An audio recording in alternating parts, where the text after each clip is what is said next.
Hi guys, this is Sandeep from Phone Arena and welcome to yet another episode of Ask Phone Arena. In today's video, we'll be taking a look at the latest flagship from Samsung, which is the Galaxy S7 Edge. So what about the design? The design of the smartphone basically is derived from two of its predecessors, basically last year's Galaxy S6 Edge as well as the Note 5. So what the S7 Edge basically did is basically combine the front curved display of the Galaxy S6 Edge along with the back curve of the Galaxy Note 5, and what you get is basically a device that has curved edges on both the back as well as the front. Now the curve at the front is actually a bit more steep or a bit more deep compared to the curve at the back. The curve at the front is more functional since it is a functioning display and has edge apps and as well as other functions and apps for the screen, while the back is more for ergonomics and that allows you to hold the phone better and provides better grip as well. If you'll notice the edges are more inclined or more in tune with the bend of the display itself compared to the previous generation where the edges felt a bit sharp. So while the Galaxy S6 Edge and S6 Edge Plus felt a bit sharp, the Galaxy S7 Edge actually feels quite good to hold in the hand, and the grip is indeed better, even because the design is actually a bit thicker also. The battery capacity has changed, so it's a bit thicker but it actually fits better in the hand. So this here is the Samsung G935FD smartphone, which is the Exynos powered variant, and in this video we'll be talking about that exclusively. And there's also a Snapdragon 820 variant which is available in other countries such as USA, but for the purpose of this video we'll be talking about the G935FD, which is the 32GB variant, and the dual SIM variant which is available in India. So this smartphone basically has a hybrid dual SIM card slot which takes two nano SIM cards or a nano SIM card and a micro SD card slot. So the capacity of the battery has been improved from the previous generation Galaxy S6 Edge to which was a 2600 mAh battery to a 3600 mAh battery. So that's a 1000 mAh bump up in the battery capacity itself.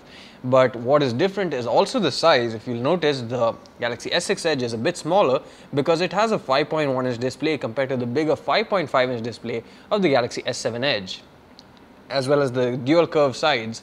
You'll also notice that the camera sensors, actually the modules, are much smaller. If you notice, this on the S7 Edge is more flush, while the Galaxy S6 Edge has a slightly raised camera module which made it a bit difficult to put it in your pocket or made it stand out when it's actually kept on a flat surface. Aside from that, you'll also notice that the fingerprint sensor seems more in flush with the body, and the basic shape has changed to a more rectangular sort. While the Galaxy S6 Edge had an oval sort of design overall, this is more rectangular with rounded corners. So what are the other kind of questions and differences that people ask us about? The first thing is basically the sensor. While the sensor on the Galaxy S6 Edge was a 16 megapixel sensor with a 16:9 aspect ratio, the one on the Galaxy S7 Edge is basically a 12 megapixel sensor with 4:3 aspect ratio. Aside from that, both of them have optical image stabilization, you have LED flash, you have a heart rate monitor next to it, and the other difference is basically the aperture. The Galaxy S7 Edge has an aperture of f1.7, while the previous generation only had an aperture of f1.9. So other than that, the differences in sensors are mainly the micron size. So basically the Galaxy S7 Edge has a larger 1.4 micron pixel size, which makes it better in low light, and the resolution has also gone down while keeping the sensor size the same, which means that the Galaxy S7 Edge will have superior low light performance as well. Also, the Galaxy S7 Edge can now record videos at 240 fps in slow motion, while the S6 Edge could only do it at 120 fps.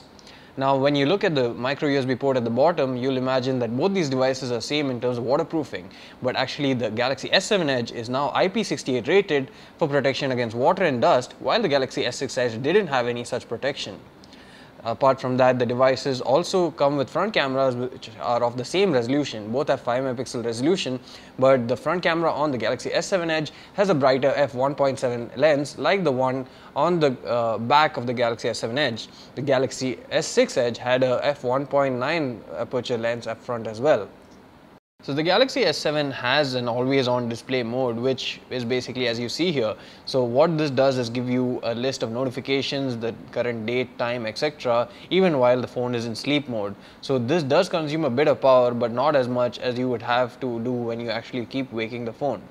The phone can take micro SD cards up to 200 GB in capacity, and the fingerprint sensor can basically store up to 4 different fingerprints as well.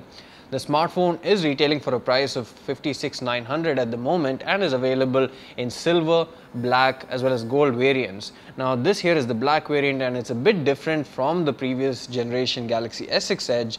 If you can see here, the Galaxy S6 Edge had slight blue tinge at the back and front, while the Galaxy S7 Edge basically is black and silver in color. So the smartphone is currently up for pre-order up until the 17th of March at that same price, and you also get a free Galaxy Gear VR with it if you actually pre-order. That'll ship later on, of course, but you'll still get the Galaxy Gear VR. And it is currently available for pre-order through Flipkart, Samsung's official e-store, as well as Samsung's retail stores, the physical retail stores as well. The Galaxy S6 Edge basically had an IR blaster at the top, but that is missing on the Galaxy S7 Edge, just like it was missing on the Note 5 as well. The micro USB port supports adaptive fast charging on the Galaxy S7 Edge, and the charger that is coming with the phone basically supports 5 volts at 2 ampere or 9 volts at 1.67 ampere. The smartphone also comes with a USB OTG adapter included in the box itself. So the smartphone has Corning Gorilla Glass 4 for protection, and it also has a SAR value of 0.296 for head. The smartphone has 32 GB of onboard storage, out of which 24.5 GB of storage is available out of the box, and out of 4 GB of RAM, 2.1 GB of RAM is available when you first boot the device. So that was a quick look at the frequently asked questions for the Galaxy S7 Edge. We also have the Galaxy S7, but that remains pretty much the same as the Galaxy S7 Edge in terms of the internals. What is different is basically that this doesn't have a curved display up front, and the display size is 5.1 inches. Other than that, both the phones are identical. But if you still have any questions, do let us know in the comment section below. That's it for the video, guys. If you like this video, do hit the like button and do subscribe to our channel for more videos like this. Thanks for watching.